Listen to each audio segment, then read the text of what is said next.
house with this week's What's Your Why Not? Last week's What's Your Why Not was about finding a why not, looking at Unstuck's purpose practice sheet. I'll put the link for that video down below in case you missed it.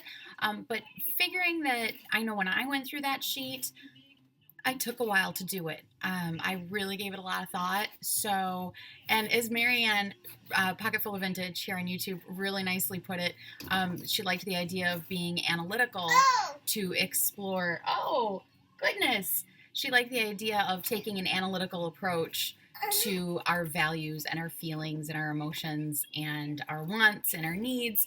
And I thought that was a really great way to put it. So, in order to give everybody the time to really think about that and use that tool, this week is more of just a talking what's your why not, and this one is about motivation and maintaining motivation. Hold tight one sec. Okay, sorry guys. Liam desperately wants to put on one of the boys' pairs of rollerblades. I have walked him around the house in those rollerblades today, and we're like rolled him around the house like under the arms more times than I cared count or admit or even think about. So anyway, this week's What's Your Why Not is about, we had a couple that were about finding a why not. This week is about motivation, maintaining drive, that kind of thing. Because whether you know what your why not is and you're pursuing it already, or whether you have no idea what it is you want to pursue, but you just know there's something that kind of feels like it's lacking, you have to be able to maintain drive and motivation to figure out what that thing is or to achieve it, right? So this is one of my favorite sayings I have ever run across, ever. Dan Brown, the Narrowboat Lad here on YouTube, he's also on Facebook and has a website, and I'll put all the links for everything down below, has written several books. And I love his story. I love his books. Dan has agreed to do a What's Your Why Not interview with us. And that is going to be, I cannot wait. I'm so excited for that. His story is probably one of the biggest why nots I have ever heard. Ever. And I don't say that lightly because my husband, Mike, has a pretty big What's Your Why Not story. And together we have a pretty big What's Your Why Not story. But Dan's is something. So I'll give it to you in a nutshell to explain this quote that he used in one of his books. Go look at his YouTube channel and check him out on Facebook and online at his site. Essentially, okay, really interesting story that I'm going to really sum up, probably not in a way that'll really do it justice because it's that good. Dan decided that he wanted to live on a narrowboat. Having never owned a narrowboat, having spent very little, if any, time on a narrowboat, Dan decided he wanted to buy a narrowboat and live on it. Which I love. It was, it's one of those things. We all have those things that we're drawn to it, and we really don't know why. And if somebody asked us to explain it to them, anything I have like that, my answer when they say, well, why on earth would you want to do that is, well, because I want to. Why not? So that's where the idea for this whole thing came. So Dan has written several books about his experiences living on the narrowboat. And one of my favorite lines is when he very first got the boat, and I don't want to give too much away because I'm sure he'll cover it in our interview. He had never driven a narrowboat, and he went and bought it, and here you go, off you go, dude. So in this initial journey, one of the lines he uses in his book when he's describing this initial journey is he had to learn to move the boat as far as he could and be happy with it. And that struck me so deep. With anything that you're doing, I struggle with this every single day because I never get done everything I want to get done in a day. I have all these things I want to do. And obviously, I've got Rollerblade Boy over there and everybody else to work around and Mike's schedule to work around. And there are so many days that I just feel so behind, and it kind of saps my motivation some days. And when I get feeling like that, I have it written in my journal. It's in my planner. I have that quote written everywhere. Move the boat as far as you can and be happy with it. Dan had to learn when he first got this boat and he was making his initial journey from the place he purchased it to the place that he was going to be keeping it. He had all this stuff to learn and problems with the motor, and he wasn't getting as far as he wanted to get every day at first. He wasn't covering the amount of distance he felt he should be covering. And he eventually realized that he needed to learn to just move the boat as far as he could every day and be happy with it. And that's what I try to live by. That has struck me. Like I said, any given day that I feel like I am not getting enough of this done, I'm not getting enough website work done, I'm not getting enough tech coding done, I really have to force myself to stop and look at, okay, well, what did I do? What did I achieve today? You know, did I spend the day with my kids? Did I not get any work done because I spent the whole day driving the kids and spending time with them and playing with Liam and, you know, goofing around with them, watching a movie with them, you know, going out and doing something with them? Is that why I didn't get any of my personal stuff or work stuff done in a day? Because I chose to spend my time in another way with my kids. That's time with my kids I'll never get back. And they're all getting older. Our oldest one graduates in a couple of months.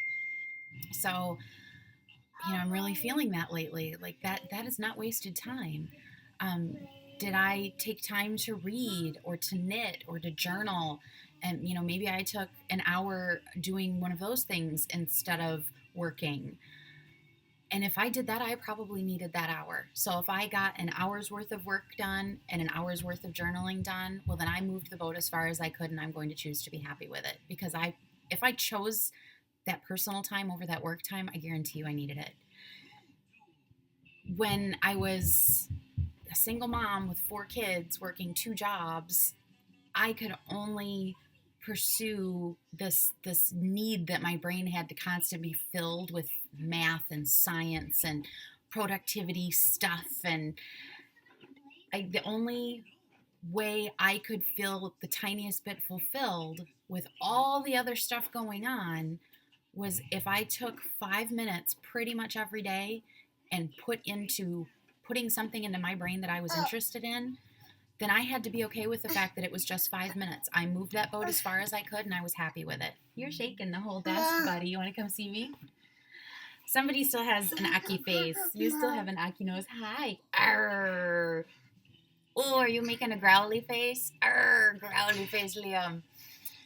This right here is why a lot of days I have to choose that I moved the boat as far as I could and be happy with it. And part of all of that keeping track of my time. Is mommy going blah, blah, blah? Arr. All of that time tracking, so many people have rightfully asked, why, what do you mean you have to keep track of your time every day? I don't have to. Mom, but if I don't, Mom. I get stuck in a rut of what on earth did I do? I have like 2 lost days this week. What on earth did I do?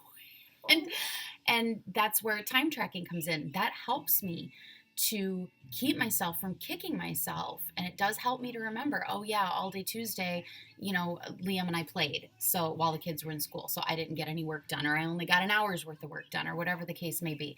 So if you're feeling like I talked about in the purpose practice sheet video, if you're feeling like you're treading water, and you can only take 5 minutes a day to work through that purpose practice sheet, and you feel like it's taking you too long, adjust your idea of what too long is.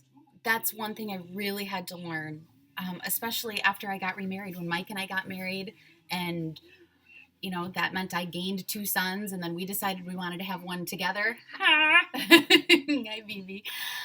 I really had to adjust my expectations of myself and what I was doing with my time.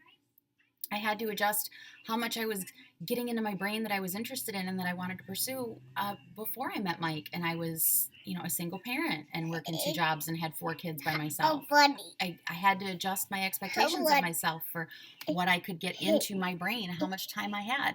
So if you're feeling stuck and you're feeling like you're only getting through a couple minutes a day of that purpose practice sheet or anything similar to that, don't kick yourself over it, because when you kick yourself over it, you're sapping yourself of your motivation and your drive to continue chipping away at it. And if 3 minutes a day is what you can manage right now with your situation, then be happy with your 3 minutes a day. You moved the boat as far as you could. Be happy with it.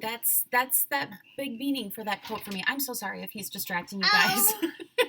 Everybody says he's so cute. I know he can be very distracting, but if I don't record while the rest of the kids are at school, it does not get done. And somebody tends to either not take a nap at all or not until we're in the van picking people up. So we have company while we record for the most part anymore. So I appreciate you guys being so understanding. It's got to be distracting. I'm used to it. I can, he can fidget around to a point and I can handle it, but I'm sure it's distracting to watch. I apologize. So anyway, I'm rambling and I'm looking at the timer that says we've been talking for 9 minutes. Move the boat as far as you can and be happy with it.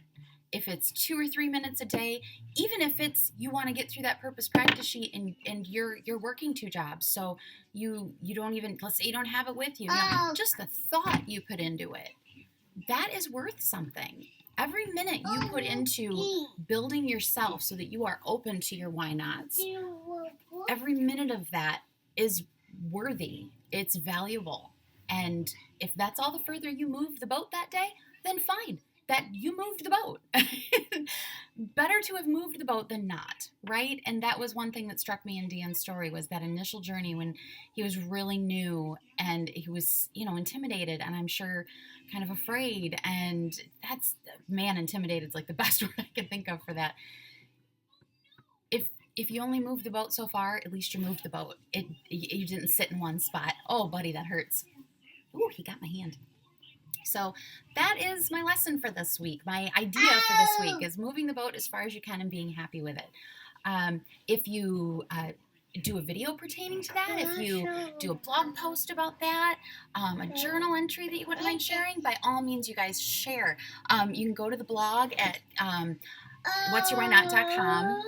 I'm thinking of consolidating that back into the initial blog, carrieharling.com, just because the YouTube channel is all together too. I don't know yet, but whatsyourwhynot.com and carrieharling.com. Go and share your thoughts, okay? I will talk to you guys soon. Thank you so much for putting up with Distraction Boy. I'm going to get you. I'm going to get you. He says, yeah, I'm going to get you. All right, I will talk to you guys soon. Have a fantastic week, okay? Thanks so much. Bye-bye.